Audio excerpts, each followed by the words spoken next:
যদি সমস্যার পরিমাণ পরিমাপ করার প্রতিযোগিতা করা হতো তাহলে হয়তো আমাকেই জয়ী করা হতো। এমন ভাবনাগুলো অনেকের কাছে খুবই পরিচিত। মাঝে মধ্যে এমন ভাবনা আমিও ভেবে থাকি। সমস্যা সবার জীবনেই আছে, হয়তো একটু কম আর বেশি, তবে পরিমাপ করা যাবে না। যদি পরিমাপ করা হয় তবে একের পর এক সিরিয়াল তৈরি করা যাবে, কিন্তু কেউ বিজয়ী হতে পারবে না, কারণ প্রত্যেকের সমস্যা প্রত্যেকের কাছেই পৃথিবীর সবথেকে বড় সমস্যা। যেমন আমরা প্রায়ই বলে থাকি, যার সমস্যা সেই বোঝে, বাকিরা তো গল্প খোঁজে। সমস্যার ফাঁদে কেউ কখনোই পড়তে চায় না। সমস্যার হাত থেকে পালিয়ে বেড়ানো মানুষটিও যখন সমস্যার ফাঁদে পড়ে যায় তখন সে দাবি করে বসে সেই সব থেকে বেশি সমস্যায় ভুক্তভোগী মানুষ।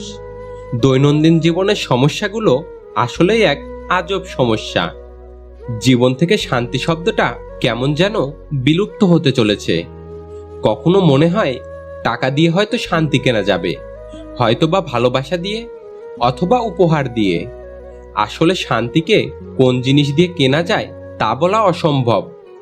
টাকার বিছানায় ঘুমিয়েও ধনী ব্যক্তিটি চিন্তায় থাকে, ঘুমিয়ে গেলে হয়তো আমার অর্থ চুরি হয়ে যাবে। এমন অনেক টেনশন আছে যা ধনী ব্যক্তিদের শান্তিতে ঘুমাতে দেয় না। এটাই কি শান্তি? মধ্যবিত্ত পরিবারের ব্যক্তিটিও তার স্বপ্ন পূরণের আশায় দিনরাত কাজ করে যায়, অবশেষে একটা সময় সফলতা পায়। তখন দেখে তার বয়স আজ মৃত্যুর দ্বার প্রান্তে পৌঁছে গেছে।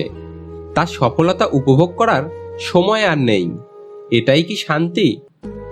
কেউ অর্থের মাঝে শান্তি খোঁজে, কেউ অর্থ বিলিয়ে দিয়ে শান্তি খোঁজে, কেউ যাযাবর জীবনের মাঝে শান্তি খোঁজে, কেউ কল্পনার জগতে শান্তি খোঁজে। এখানে মজার ব্যাপার হলো, সবাই শুধু শান্তির খোঁজ করে, কিন্তু কেউই শান্তি খুঁজে পায় না। তবুও কিছু মানুষ অভিনয় করে বলে, আমি শান্তিতে আছি।